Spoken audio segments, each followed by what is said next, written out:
भैया बहिना के जोड़ी सदा खास हुई।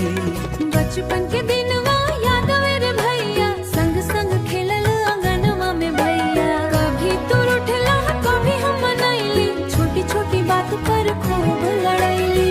आज उ दिनवा सपना जैसन लागे, तोहर बिना बहिना के मन ना लागे।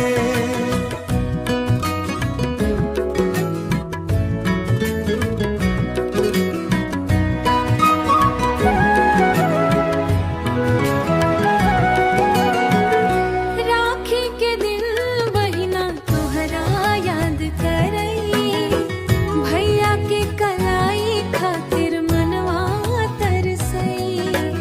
दूर रहब त दिलवा उदास होई, भैया बहिना के जोड़ी सदा खास हुई। थाली में राखी अक्षता मिठाई, भैया के खातिर बहिना सच के आई। माथे पे टीका लगा के मुस्काई, आँख में खुशी के आंसू भर आई। आँख में खुशी के आंसू भर आई, बोले बहिनाओं एक वचन दे द भैया। दुख के घड़ी में साथ निभाई हाँ भैया, ना चाही बहिना सोना ना चांदी। भैया के प्यार लागे सबसे निराली, तोहर खुशी में हमर खुशी समाई। ई रिश्ता भगवान के दिल उपहार, जन्म जन्म तक रहो अटूट प्यारा। जब जब राखी के त्योहार आई, बचपन के हर याद दिल में समाई। चाहे दुनिया में जहाँ भी रही हम, बहिना के दिल में सदा तू रही हो। भगवान से बस इतने अरमान, भैया रहे खुश रही मुस्कान। राखी के डोर कभी न टूटे रे, भैया बहना के नाता न छूटे रे। जन्म जन्म तक रहे प्यार, राखी के त्योहार रहे बारंबार।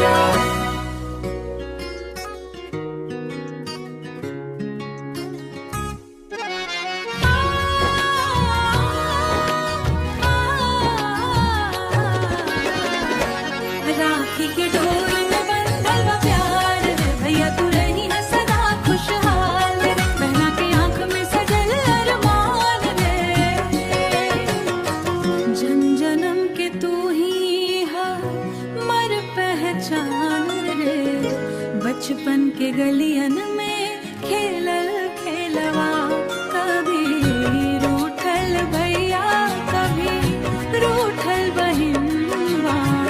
छोटी छोटी बात पर होके तकरार रे, फिर हंस के दिन बहना सज धज के आई। भैया के कलाई पर राखी सजाई, माथे पे टीका मिलाई, मुँह में डाली। खुशियों से भर दिली आंगन के डाली, राखी के डोर में बंधल बा प्यार रे, भैया तू रही है सदा खुशहाल रे। बहना के आँख में सजल अरमान रे, जन्म जन्म की तू ही हमर पहचान रे। दूर रहब भैया ता दिल घबराई, तोहरे बिना बहना के याद सताई। फोनवा पे सुनाई दे जब तोहर आवाज, लागे जैसे मिल